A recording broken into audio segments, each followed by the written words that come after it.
तो स्टूडेंट्स, स्वागत है आपका मेरे चैनल केमिस्ट्री गुरुजी में।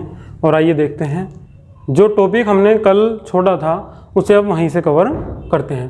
ठीक है, कल मैं आपको डेफिनेशन नहीं लिखवा पाया था, केवल मैं आपको समझा पाया था। तो अब फिर दोबारा से देखते हैं एक बार और डेफिनेशन को क्लियर करते हैं। देखिए क्या डेफिनेशन होगी रासायनिक बलगति की।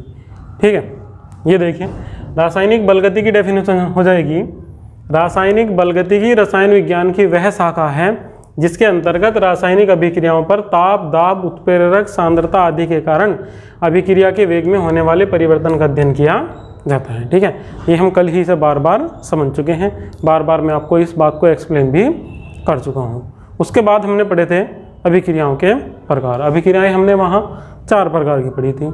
नंबर 1 पे हमने पढ़ा था आयनिक या तीव्र अभिक्रियाएँ। तो आयनिक या तीव्र अभिक्रियाएँ वे रासायनिक अभिक्रियाएं होती हैं जिन्हें पूर्ण होने में बहुत ही कम समय लगता है और ये अभिकारक अणुओं के आयनों के मध्य संपन्न होती हैं। जैसे कि आप देख सकते हैं, मैंने इसकी डेफिनेशन भी कुछ इसी प्रकार से लिखी है। देखिए ये डेफिनेशन हमने इसकी लिखी है, वे रासायनिक अभिक्रियाएं जो अभिकारक पदार्थों के आयनों के मध्य संपन्न होती हैं आयनिक अभिक्रियाएं कहलाती हैं। इस प्रकार की अभिक्रियाओं को पूर्ण होने में बहुत ही कम समय लगता है, जिस कारण इन्हें तीव्र अभिक्रियाएं भी कहते हैं। देखिए एक बार ध्यान से, जिस कारण इन्हें तीव्र अभिक्रियाएं भी कहते हैं। ये 2 एग्जाम्पल मैंने यहाँ लिए हुए हैं। पहले एग्जाम्पल में मैंने ले रखा था AgNO3 सिल्वर नाइट्रेट और सोडियम क्लोराइड। ये दोनों उत्पाद अभिकारक हैं और ये दोनों के दोनों क्या हैं? उत्पाद। ये उत्पाद हैं और ये अभिकारक हैं। ध्यान से देखिए, ये दोनों अभिकारक हैं और ये उत्पाद हैं। अभिकारक वे होते हैं जो परस्पर अभिक्रिया करके उत्पाद का निर्माण करते हैं, जो अभिक्रिया में भाग लेते हैं। ठीक है, तो ये देखिए। ठीक है, अगर आपको अभिकारक की डेफिनेशन में कुछ दिक्कत है तो मैं आपको एक बार दोबारा से एक्सप्लेन कर देता हूँ। अभिकारक वे पदार्थ होते हैं जो किसी रासायनिक अभिक्रिया में भाग लेते हैं और उत्पाद का निर्माण करते हैं। केवल भाग लेंगे तब नहीं होंगे, भाग भी लेंगे और उत्पाद का निर्माण भी करेंगे, वे हमारे क्या कहलाएंगे? अभिकारक। तो ये दोनों अभिकारक हैं यहाँ और ये दोनों के दोनों यहाँ क्या हैं? उत्पाद हैं। ये हमारा सोडियम नाइट्रेट बन जाएगा और ये क्या बन जाएगा? यहाँ पर हमारा सिल्वर क्लोराइड। एक बार ध्यान से देखिए, जो आयनिक अभिक्रियाएं होती हैं वे आयनों के मध्य संपन्न होती हैं। जैसे कि इसका प्लस, इसका माइनस, इसका माइनस, इसका प्लस, तो प्लस माइनस एक साथ जुड़ जाएंगे अपोजिट के। तो यहाँ हमारे पास में क्या प्राप्त हो गया? हमें यहाँ सोडियम नाइट्रेट और यहाँ हमें क्या प्राप्त हो गया? इसमें सिल्वर क्लोराइड। पहले वाली अभिक्रिया हमारी कंप्लीट हो चुकी है। चलिए एक बार देखते हैं दूसरी। आयनिक अभिक्रिया आयनों के मध्य हो रही थी और दूसरे नंबर पे है हमारे पास में आणविक अभिक्रियाएं या मंद अभिक्रियाएं। तो आणविक अभिक्रियाएं किसके मध्य होगी? अणुओं के मध्य होगी। देखिए डेफिनेशन भी हमने कुछ इसी प्रकार से लिखा है, वे रासायनिक अभिक्रियाएं जो अभिकारक अणुओं के मध्य संपन्न होती हैं आणविक अभिक्रियाएं कहलाती हैं। अर्थात ये अणुओं के मध्य संपन्न होंगी, इसमें कोई आयन की अभिक्रिया नहीं होगी, केवल अणुओं की अभिक्रिया होगी। इन अभिक्रियाओं को पूर्ण होने में बहुत अधिक समय लगता है, जिस कारण इन्हें मंद अभिक्रियाएं भी कहते हैं। ध्यान रखिए, इन्हें मंद के साथ साथ कुछ अभिक्रियाओं को अति मंद अभिक्रिया भी कहते हैं, जैसे कि मैं आपको कुछ पहले भी समझा चुका हूँ। जैसे लोहे को जंग लगना, दूध से दही का जमना और गन्ने के रस से शराब का बनना, ये सब जो अभिक्रियाएं हैं ये अति मंद अभिक्रियाएं में आ जाती हैं, क्योंकि ऐसी अभिक्रियाओं को पूर्ण होने में बहुत अधिक समय लगता है। तो ये अति मंद अभिक्रियाएं आ जाएंगी। ठीक है, ये देखिए शुरू में हमने क्या लिया था? एथेनोइक अम्ल और एथेनॉल। जब दोनों की हम रिएक्शन कराएंगे तो में एथिल एसीटेट और जल प्राप्त हो जाएगा। मगर ध्यान से देखिए अभिक्रिया कैसी है? उत्क्रमणीय अभिक्रिया है, रिवर्सिबल वाली अभिक्रिया है। अभिक्रिया आगे को भी चल सकती है और पीछे को भी हट सकती है। तो इस पर ताप, दाब, सांद्रता, उत्प्रेरक आदि का प्रभाव महत्व रखेगा कि अभिक्रिया आगे को चलेगी या फिर पीछे को। फिर यहाँ देखिए दूसरी अभिक्रिया है हमारे पास में, ये हमने ले रखा है स्टार्च और जल। स्टार्च में हमने क्या मिला दिया? जल, और डायस्टेरेस नामक एंजाइम हमने इसमें डाल दिया। तो डालने के बाद में हमें माल्टोस प्राप्त हो जाएगा। ये भी एक आणविक अभिक्रिया है। इस अभिक्रिया को संपन्न होने में भी काफ़ी समय लग जाता है। अगर आपको ये समझ में नहीं आ रहे हैं तो आप कमेंट कीजिए और अपना सवाल पूछिए। देखिए 3rd नंबर पे हमारी आती है समांगी अभिक्रियाएं। समांगी अभिक्रियाएं वे अभिक्रियाएं होती हैं जिनमें अभिकारक पदार्थों की भौतिक अवस्थाओं का मान एक जैसा होता है, अर्थात भौतिक अवस्थाएं एक जैसी होती हैं। मान लो पहले वाला ठोस है तो दूसरा पदार्थ भी कैसा होगा, ठोस होगा। और अगर पहला पदार्थ गैस है तो दूसरा पदार्थ भी कैसा होना चाहिए, गैस। मान लो आपने अभिक्रिया में 3 अभिकारक ले रखे हैं, तो तीनों के तीनों की ही भौतिक अवस्थाएं एक जैसी होनी चाहिए। अगर पहला पदार्थ गैस हो गया तो बाकी के अन्य 2 पदार्थ भी गैसीय अवस्था में ही होने चाहिए। अगर पहला लिक्विड है तो बाकी दोनों के दोनों लिक्विड होने चाहिए, और अगर पहला ठोस है तो बाकी दोनों के दोनों भी ठोस ही होने चाहिए। एक जैसी अवस्था होनी चाहिए। अगर एक जैसी होंगी तो वे कहलाएंगी समांगीय अभिक्रियाएं। हमने लिख भी इसमें यही रखा है कि वे रासायनिक अभिक्रियाएं जिनमें अभिकारक पदार्थों की भौतिक अवस्थाएं एक समान होती हैं, समांगीय अभिक्रियाएं कहलाती हैं।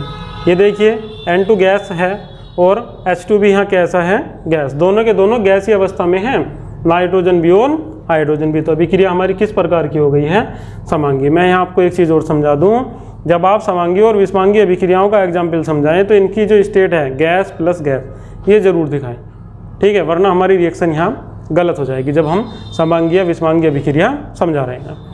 तो देखिए N2 की अभिक्रिया H2 से कराएंगे तो क्या बन जाएगा, NH3। ये अभिक्रिया याद करने का तरीका भी बहुत ही आसान होता है, 1 2 3 इस तरीके से भी आप इसे याद कर सकते हैं। इसकी बैलेंसिंग में भी कोई ऐसी प्रॉब्लम नहीं होगी, छोटी रिएक्शन है, आराम से याद हो जाएगी। दूसरी अभिक्रिया देखिए, ये हम अभी थोड़ी देर पहले पढ़ चुके हैं। एसिटिक अम्ल की अभिक्रिया एथेनॉल से कराते हैं तो एथिल एसीटेट प्राप्त होता है। मगर ध्यान से देखिए, हम जो समझाना चाह रहे हैं, हम समझाना चाह रहे हैं समांगीय अभिक्रियाएं। ये देखिए एसिटिक अम्ल भी कैसा है, लिक्विड, और एथेनॉल भी कैसा है, लिक्विड। दोनों के दोनों ही लिक्विड अवस्था में है। तो ये किस प्रकार की अभिक्रिया हो गई, ये एक समांगीय अभिक्रिया हो गई। अभी थोड़ी देर पहले हमने पढ़ा था, ये एक आणविक अभिक्रिया भी है। तो इसका इस एग्जाम्पल का प्रयोग हम दोनों स्थान पर कर सकते हैं, यहाँ समांगीय अभिक्रियाओं में भी, और ऊपर जब हमने पहले पढ़ी थी आणविक अभिक्रियाएं, दोनों जगह हम इस एग्जाम्पल का यूज़ कर सकते हैं। फिर इसके बाद में हमारी 4th पोजीशन पर आती हैं विषमांगीय अभिक्रियाएं। विषमांगीय अभिक्रियाएं वे होती हैं जिनमें अभिकारक पदार्थों की भौतिक अवस्थाएं समान नहीं होती हैं, अर्थात भिन्न भिन्न होती हैं। देखिए इसकी डेफिनेशन भी हमने कुछ इसी प्रकार से लिख रखी है। वे रासायनिक अभिक्रियाएं जिनमें अभिकारक पदार्थों की भौतिक अवस्था भिन्न भिन्न होती है विषमांगीय अभिक्रियाएं कहलाती हैं। यह विषमांगीय अभिक्रिया कहलाती है, ठीक है। अभिक्रियाएं कर लीजिए, क्यों, क्योंकि अभिक्रियाएं एक से ज़्यादा होती हैं, कोई एक अभिक्रिया नहीं होती, अभिक्रियाएं कहलाती हैं। इस एग्जाम्पल को देखिए, ध्यान से देखिए। जिंक कैसी अवस्था में है, जिंक यहाँ ठोस अवस्था में है, सॉलिड अवस्था में है। और सल्फ्यूरिक अम्ल किस अवस्था में है, लिक्विड, अर्थात द्रव की अवस्था में है। एक ठोस है और दूसरा कैसा है, द्रव। दोनों की भौतिक अवस्थाएं अलग अलग हो गई हैं। जब दोनों की भौतिक अवस्थाएं अलग अलग हो गई हैं तो अभिक्रिया किस प्रकार की हो जाएगी, विषमांगीय। एरो से इधर जो हमने ले रखे हैं, एरो का मुंह जिसकी तरफ को होता है वह उत्पाद होता है, और जिस तरफ को मुंह नहीं होता है, पूंछ होती है, वे उसके अभिकारक होते हैं। देखिए तो ये दोनों के दोनों यहाँ अभिक्रिया में क्या हैं, ये हैं अभिकारक, परस्पर अभिक्रिया भी कर रहे हैं और अभिक्रिया करने के फलस्वरूप उत्पाद का निर्माण भी कर रहे हैं। तो यहाँ जो अभिक्रिया में ये आपको मैंने दिखाए हुए हैं, ये क्या है, ये अभिकारक है। और ये जो ऊपर यहाँ ले रखे हैं, ये उत्प्रेरक है और ये वर्धक है। ये फेरस है और ये मोलिब्डेनम है, ठीक है। मैं आपको एक बार फिर समझा देता हूँ दोबारा से। समांगीय अभिक्रियाएं वे रासायनिक अभिक्रियाएं होती हैं जिनमें अभिकारक पदार्थों की भौतिक अवस्थाएं समान होती हैं। और विषमांगीय अभिक्रियाएं वे रासायनिक अभिक्रियाएं होती हैं जिनमें अभिकारक पदार्थों की भौतिक अवस्थाएं असमान होती हैं। मेरे विचार से ये आपको सही से समझ में आ गया होगा।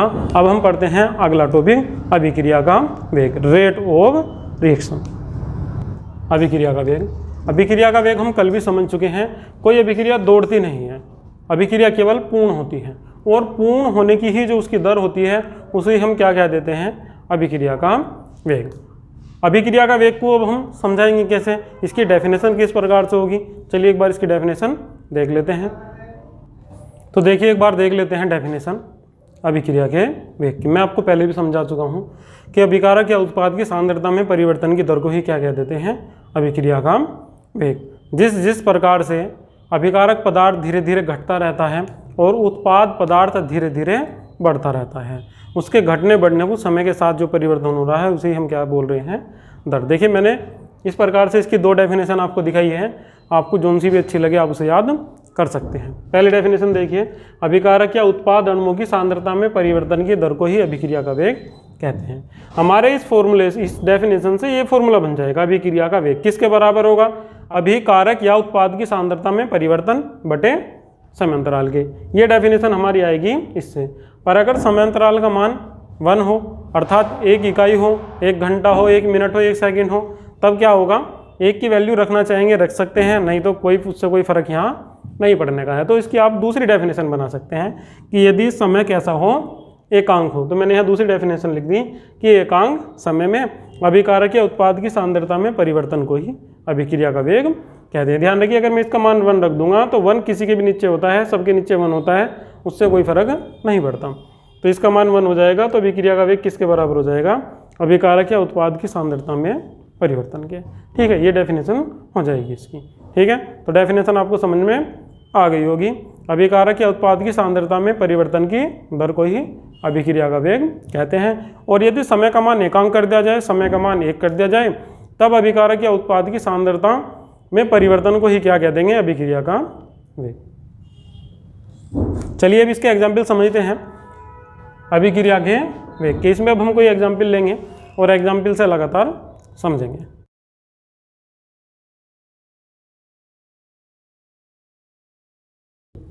चलिए मैंने थ्योरी लिख दी है पहले वाले एग्जाम्पल की।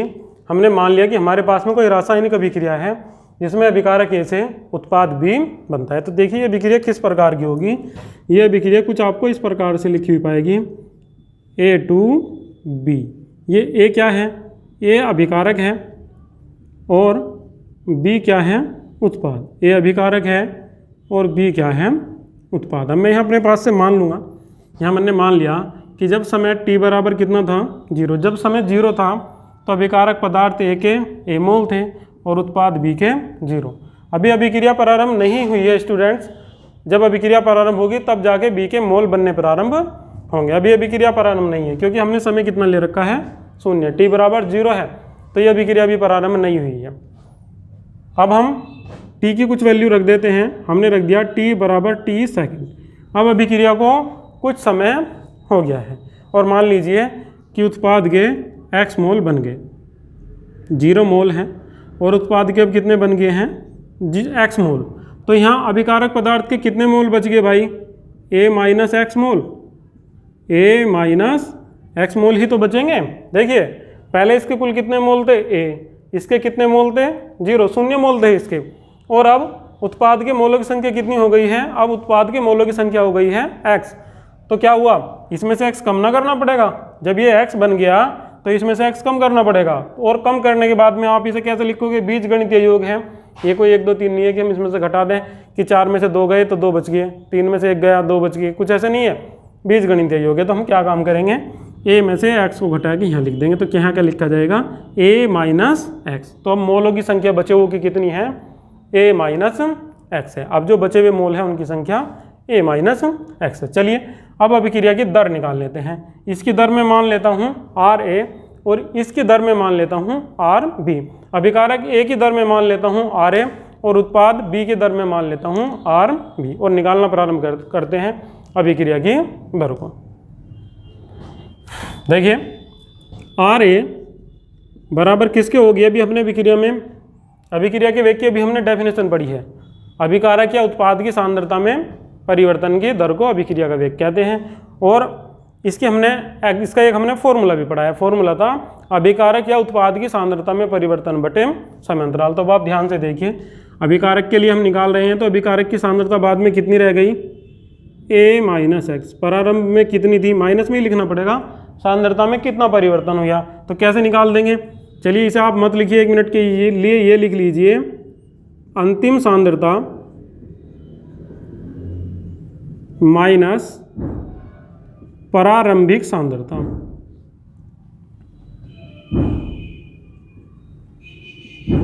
प्रारंभिक सांद्रता, ये देखिए आप ध्यान से। और मैं बटे में लिख देता हूँ यहाँ समयांतराल।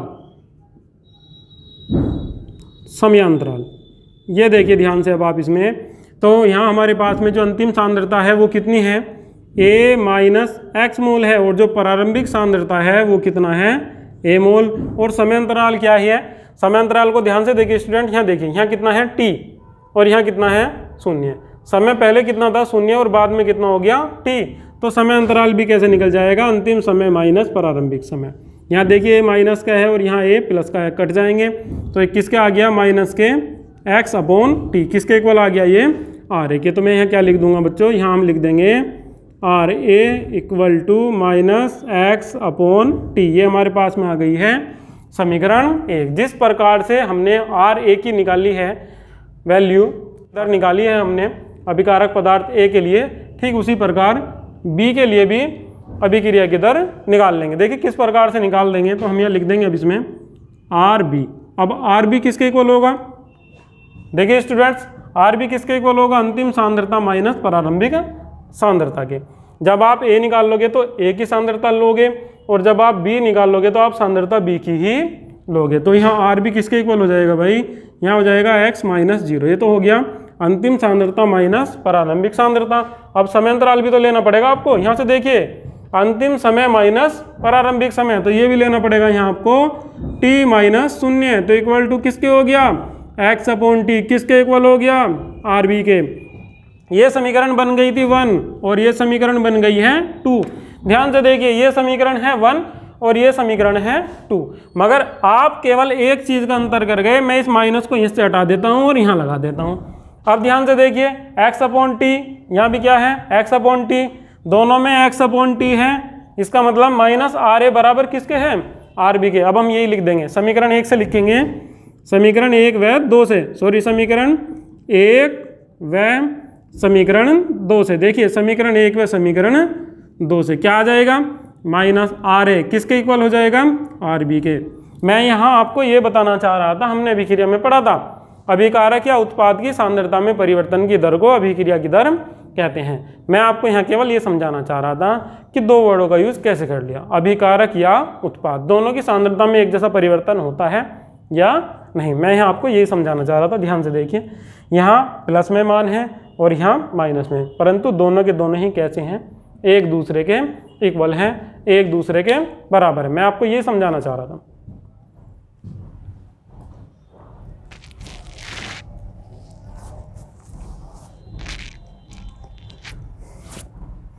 अंतर किसका है, अंतर किसका है, अंतर है ऋणात्मक चिन्ह का। और ऋणात्मक चिन्ह यहाँ कोई नेगेटिविटी या कुछ और चीज नहीं प्रदर्शित कर रहा है, ऋणात्मक चिन्ह यहाँ पदार्थ की मात्रा में कमी को प्रदर्शित कर रहा है, अर्थात इसकी मात्रा में लगातार कमी होगी, इस पदार्थ की मात्रा में लगातार कमी होगी और इस पदार्थ की मात्रा में लगातार वृद्धि होगी। ठीक है, तो यहाँ ऋणात्मक चिन्ह क्या प्रदर्शित कर रहा है, अभिकारक पदार्थ की कमी होगी, अभिकारक पदार्थ में लगातार कमी होती रहेगी और उत्पाद पदार्थ में लगातार वृद्धि होती रहेगी, जबकि अभिक्रिया की दर अभिकारक की या उत्पाद के लिए इक्वल ही होती है। तो यहाँ ऋणात्मक चिन्ह केवल अभिकारक पदार्थ की मात्रा में कमी को प्रदर्शित करता है। चलिए इसका कोई दूसरा एग्जाम्पल ले लेते हैं और दूसरा एग्जाम्पल से समझते हैं।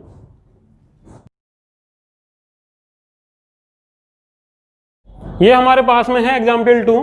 माना किसी रासायनिक अभिक्रिया में अभिकारक A तथा B से उत्पाद C बनता है, तो अभिक्रिया किस प्रकार की होगी, अभिक्रिया कुछ इस प्रकार की होगी, A plus B arrow C। ठीक है, ये अभिक्रिया भी हम कुछ इसी प्रकार से करेंगे डियर स्टूडेंट्स, जिस प्रकार से हमने पिछली अभिक्रिया करी है। यहाँ हम मान लेंगे T बराबर 0, T बराबर 0 पे A के कितने हैं, A मोल, और B के कितने हैं, B मोल, और इस कंडीशन में C के कितने हैं, 0 मोल, 0 मोल है। अभी उत्पाद C नहीं बना है। अब यहाँ हम कुछ समय ले लेंगे और कुछ समय हमें प्राप्त हो गया, मान लो यहाँ हमें हो गया T समय।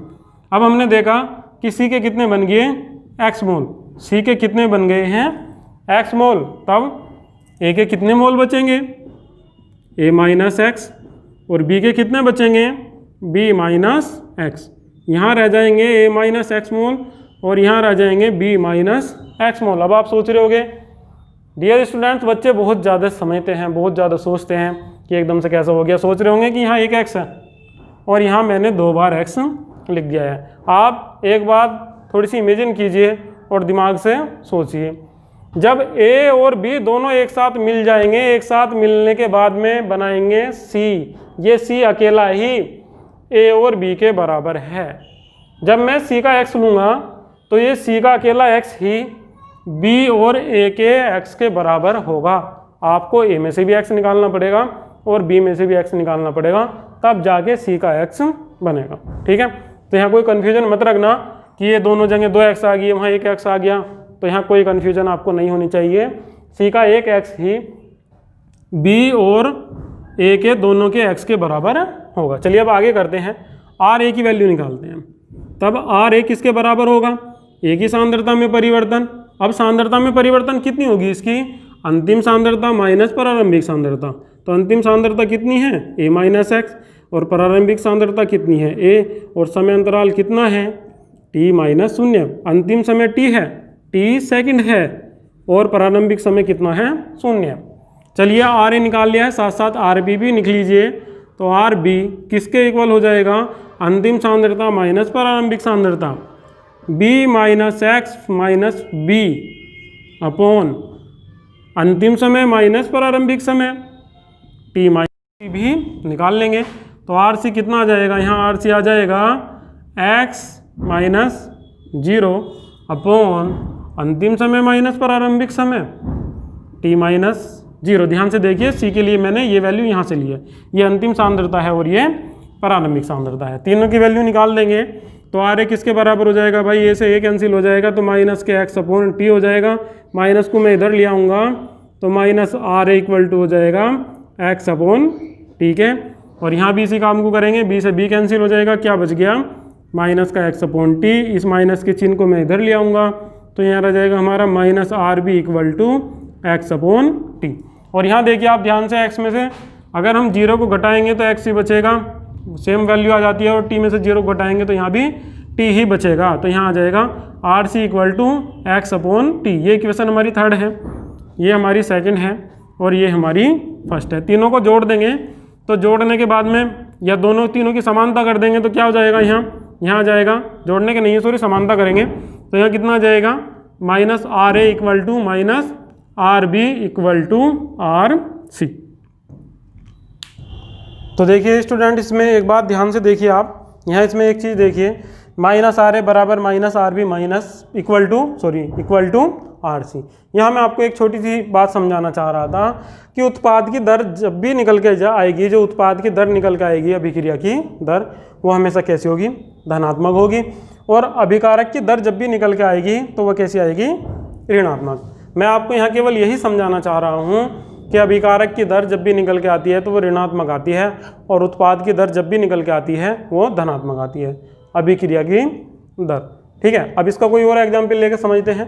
ये 2 एग्जाम्पल हमने भी लिए थे जिनमें कोई भी स्टाइकियोमेट्री गुणांक उपलब्ध नहीं था। अब कोई ऐसा एग्जाम्पल का यूज करते हैं जिसमें स्टाइकियोमेट्री गुणांक यूज करेंगे। ठीक है, अगला एग्जाम्पल देखते हैं अब हम इसका। देखिए ये हमारे पास में अगला एग्जाम्पल है इसका। हमारे पास में कोई अभिक्रिया है 2a + 1/3b से 4c उत्पाद बन रहे हैं। ठीक है, एग्जाम्पल लेते हैं और करना शुरू करते हैं। सबसे पहले इसकी अभिक्रिया लिख लेते हैं। तो इसकी अभिक्रिया कुछ इस प्रकार की होगी, 2a + 1/3b = 4c। ये इस प्रकार की कुछ इसकी अभिक्रिया होगी। इस अभिक्रिया को भी हम पहले की तरह ही लिख लेते हैं। जब t बराबर कितना था, 0, इसके कितने मान लेंगे, a मोल, और इसके दूसरे के मान लेंगे b मोल, और लास्ट वाले के मान लेंगे 0 मोल, 0 मोल।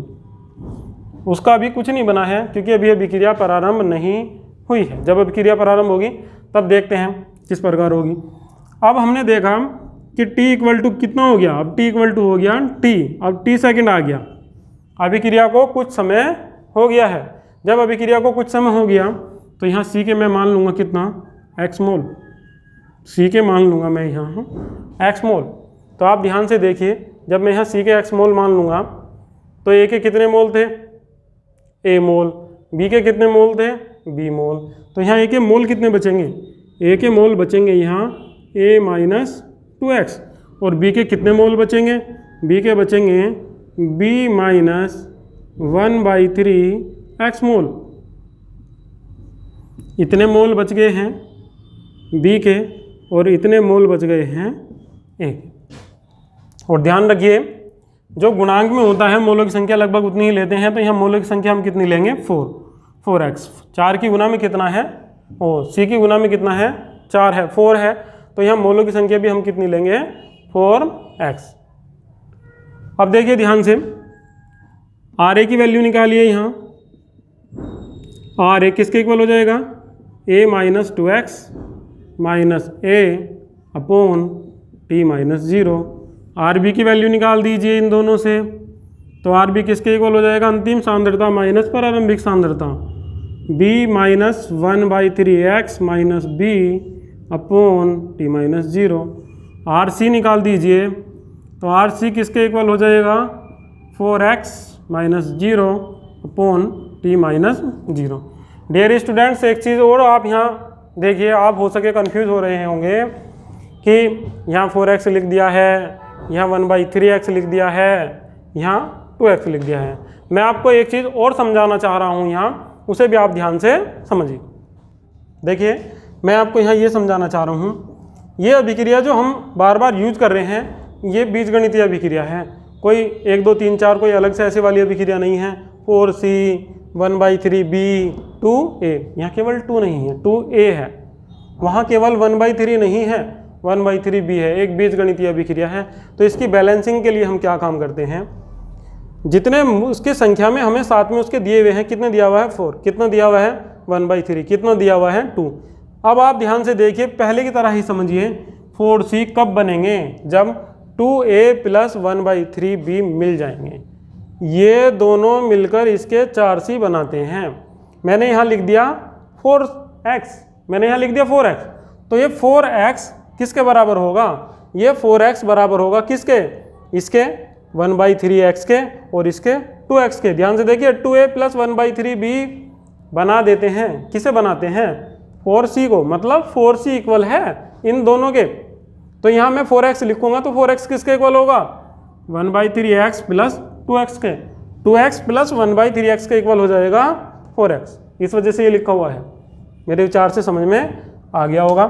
अब देखिए 2a से 2a कैंसिल, कितना बच गया, माइनस का 2x अपॉन टी, माइनस के 2a को उधर ले आएंगे तो इधर गुना में है, इधर आ जाएगा भाग में, तो RA/2 वो भी माइनस के equal to x upon T. यहाँ देखिए अब आप इसे b से b कैंसिल, कितना बच गया, माइनस में x अपॉन 3t। ये देखिए 3 नीचे आ जाएगा t की गुना में, इसे इधर लेके जाऊँगा तो यहाँ आ जाएगा माइनस का 3 RB equal to x upon T. यहाँ जाइए, यहाँ है RC इक्वल टू 4x में से 0 जाएगा तो 4x ही बच जाएंगे, और t में से भी 0 जाएगा तो t बच जाएगा। मैं 4 को इधर ले आऊँगा तो ये इधर गुना में है तो इधर आ जाएगा भाग में, तो यहाँ जाएगा RC/4 equal to x upon T.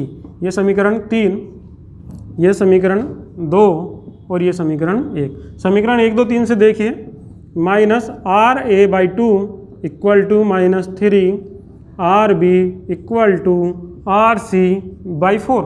ये इक्वेशन हमारे पास में बन गई। मैं आपको बहुत देर से यहाँ भी केवल एक ही बात समझाना चाह रहा था। पहले मैं आपको बहुत देर से समझा रहा था कि जो अभिकारक होंगे उनकी जो दर होगी वो कैसी होगी, ऋणात्मक होगी। क्यों, क्योंकि अभिकारक पदार्थ की मात्रा लगातार घट रही है, और उत्पाद की जो दर होगी वो कायम आएगी प्लस में। अब मैं यहाँ आपको एक बात और समझानी चाह रहा हूँ कि यहाँ हमारे पास में बटे में आ गया 2, आधी होगी, कितने मोल लिए थे 2। मैं आपको यहाँ ये समझाना चाह रहा था, अगर कोई गुणांक में है या कोई भाग में है, अगर कोई गुणा में है अंक या कोई भाग में है, तो अभिक्रिया की दर में कैसा होता है। अगर कोई पदार्थ अभिकारक पदार्थ की गुणा में है तो अभिक्रिया की दर में वो भागफल में चला जाता है, और अगर भागफल में है तो वो गुणा में आ जाता है। ध्यान से देखिए सवाल में, यहाँ 2 एक ही गुणा में है तो अभिक्रिया की दर में कहाँ चला गया, भाग में, बटे में चला गया है। और यहाँ देखिए 1/3 मतलब 3 b की कहाँ है, भाग में है, 3 के बटे में, 3 बटे में है b के, तो यहाँ 3 काहे में आ गया, अभिक्रिया की दर में गुणा में। केवल यही समझाना चाह रहा हूँ मैं आपको कि जो अभिक्रिया में गुणा में होते हैं वे अभिक्रिया की दर के भागफल में चले जाते हैं, और जो अभिक्रिया में भागफल में होते हैं वे गुणा में आ जाते हैं। तो ये मेरा थर्ड एग्जाम्पल भी अब आपकी समझ में आ गया होगा। चलिए मैं अब एक छोटा सा एग्जाम्पल लिखता हूँ, देखिए आप उसे कर पाते हैं या नहीं। देखिए ये एग्जाम्पल है मेरे पास में, a plus b arrow c/c plus d। ये एग्जाम्पल है। अब मुझे यहाँ आपको ये बताना है कि यहाँ अभिक्रिया की दर में संबंध क्या होगा। मैं यहाँ डायरेक्ट लिखना चाह रहा हूँ, अभिक्रिया की दर में संबंध निकालना नहीं चाह रहा हूँ, जैसे पहले 2-3 एग्जाम्पल में निकाला है। तो कैसे निकलेगा भाई, ध्यान से देखिए। इसकी दर हम क्या मान लेंगे, RA, इसकी दर हम क्या मान लेंगे, RB, इसकी दर हम क्या मान लेंगे, RC, इसकी दर हम क्या मान लेंगे, RD।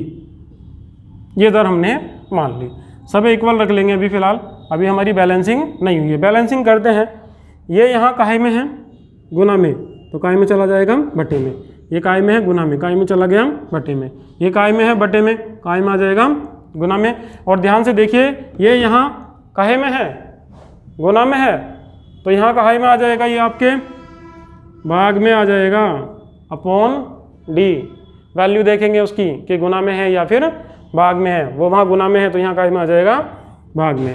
अब मैं आपको एक चीज़ और समझानी चाह रहा था, वो देखिए, ये दोनों के दोनों क्या हैं, अभिकारक हैं, तो अभिकारक की जो दर निकल के आएगी वो कैसी होगी, ऋणात्मक, और जो उत्पाद की दर निकल के आएगी वो कैसी होगी, धनात्मक। तो ये दोनों की दोनों जो दर हैं वो कैसी होंगी, धनात्मक होंगी, और ये जो ये दोनों की दोनों दर होंगी वो कैसी होंगी, ऋणात्मक होंगी। ये इतने सारे एग्जाम्पल मैं आपको केवल इस वजह से समझा रहा हूँ ताकि जब हम इसके सवाल करें तो आप आराम से सवाल कर सको। इनके ऊपर सवाल आते हैं बोर्ड में, तो उसी वजह से मैं आपको ये एग्जाम्पल बार बार समझा रहा हूँ।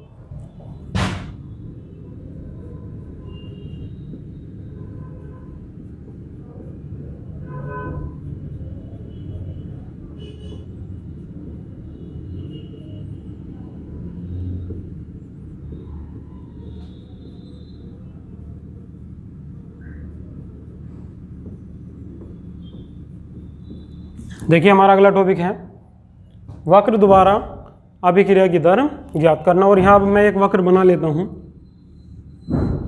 ये मेरे पास में एक वक्र है, यहाँ मैंने ले रखी है सांद्रता, और यहाँ मैं ले रहा हूँ समय।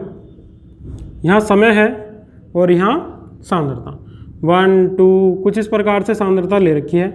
आप देखिए, प्रारंभ में सांद्रता यहाँ x1 थी, तब समय कितना था, तब समय था t1, और फिर सांद्रता कितनी होगी, फिर सांद्रता हो गई x2, सांद्रता x2 होगी, तब समय कितना हो गया है, समय हो गया है t2। ये देखिए ध्यान से, यहाँ समय हो गया है t2 और यहाँ समय कितना है t1। तो हमने एक फॉर्मूला पढ़ा था अभिक्रिया की दर का। अभिक्रिया की दर किसके बराबर होती है, अभिक्रिया की दर किसके बराबर होती है, सोचिए, अभिक्रिया की दर बराबर किसके होती है, अभिक्रिया की दर बराबर होती है सांद्रता में परिवर्तन बटे समय अंतराल के। तो यहाँ आ जाएगा सांद्रता में परिवर्तन बटे समय अंतराल। ध्यान से देखिए, यही आ जाएगा सांद्रता में परिवर्तन बटे समय अंतराल के। तो सांद्रता में कितना परिवर्तन हुआ, प्रारंभ में सांद्रता कितनी थी x1, अंत में सांद्रता कितनी हो गई x2। प्रारंभ में समय कितना था t1, अंत में समय कितना हो गया t2। अब मैं यहाँ अभिक्रिया की दर को कितना मान लूँगा, r मान लूँगा। तो r किसके इक्वल हो जाएगा, x2 minus x1 upon t2 minus t1 के।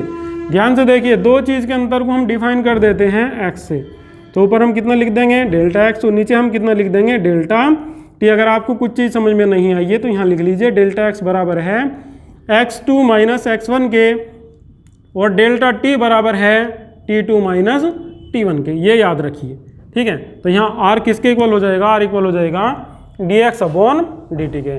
मगर यहाँ जो हमने समय लिया है वो समय काफ़ी लिया है।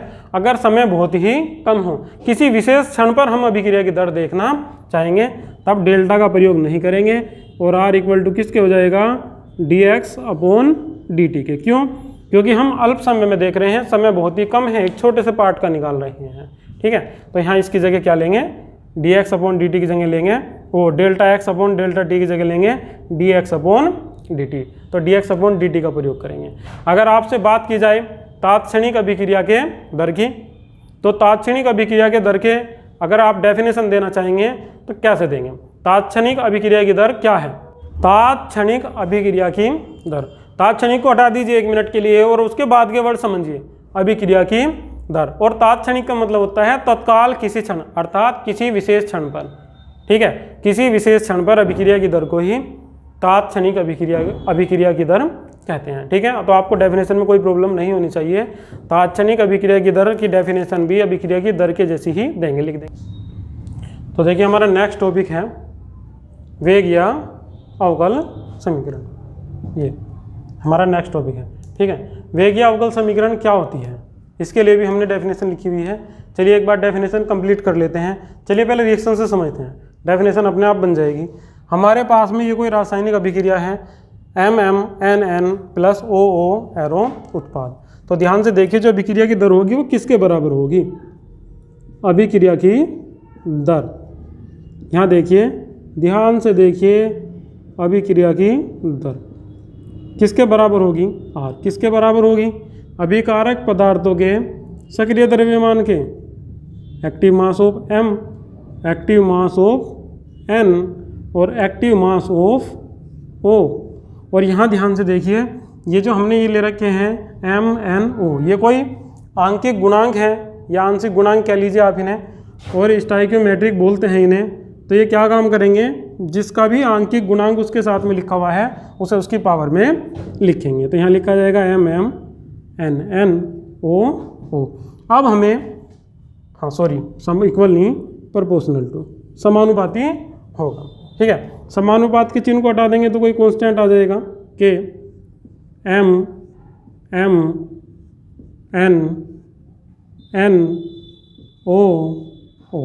अब मेरे विचार से यहाँ मान लीजिए अगर तीनों की सांद्रता का मान कितना हो, 1 हो, तब कितना हो जाएगा K 1 की पावर M 1 की पावर N 1 की पावर O। अगर किसी की पावर 1 की पावर कुछ भी आ जाएगी तो उसकी वैल्यू कितनी आ जाती है, 1। तो इस कंडीशन में R बराबर किसके हो जाएगा, K के। तब R बराबर K के हो जाएगा अगर अभिकारक पदार्थों की सांद्रता का मान कितना है, 1 है। तब अभिक्रिया की दर बराबर किसके हो जाएगी, वेग स्थिरांक के। तो यहाँ हम इसमें लिख भी देंगे कि दर बराबर हो जाएगी किसके, वेग स्थिरांक के। ये हो जाएगा। अब मैं आपको डेफिनेशन समझा देता हूँ। ये जो हमने डेफिनेशन लिखी है ये इस प्रकार से लिखी है कि किसी रासायनिक अभिक्रिया की दर, ये हमारे पास में अभिकारक है, अभिकारक पदार्थों के सक्रिय द्रव्यमान के गुणनफल के समानुपाती होती है। कब होती, अगर इसमें कोई भी स्टोइकियोमेट्रिक गुणांक दिया हुआ नहीं होता। यहाँ पर स्टोइकियोमेट्रिक गुणांक दिए हुए हैं तो डेफिनेशन थोड़ी सी बदल जाएगी। तो यहाँ हम इसमें लिखेंगे कि किसी रासायनिक अभिक्रिया की दर स्टोइकियोमेट्रिक गुणांक की घात से युक्त अभिकारक पदार्थों के सक्रिय द्रव्यमानों के गुणनफल के, तीनों गुणा में ही हैं, गुणनफल के समानुपाती होती है। दोबारा से एक बार फिर मैं आपको समझा देता हूँ। किसी रासायनिक अभिक्रिया की दर स्टोइकियोमेट्रिक गुणांक की घात से युक्त अभिकारक पदार्थों के सक्रिय द्रव्यमानों के गुणनफल के समानुपाती होती है। देखिए ये डेफिनेशन हमने ऊपर लिखी हुई है, मैं आपको ऊपर से भी एक बार पढ़ के सुना देता हूँ कि निश्चित ताप पर किसी रासायनिक अभिक्रिया का वेग आंशिक गुणांक स्टोइकियोमेट्रिक गुणांक की घात से युक्त अभिकारक पदार्थों के सक्रिय द्रव्यमान के गुणनफल के अनुक्रमानुपाती होता है। वीडियो कैसी लगी आपको नीचे कमेंट में बताइए। अगर मेरी वीडियो आपको अच्छी लगी तो एक लाइक कीजिए और चैनल को सब्सक्राइब कीजिए। ये चैनल जो आप देख रहे हैं केमिस्ट्री गुरुजी, ये फ्री ऑफ कॉस्ट रहेगा और मैं इस पर आपको 12th क्लास केमिस्ट्री का सारा सिलेबस पढ़ा दूँगा।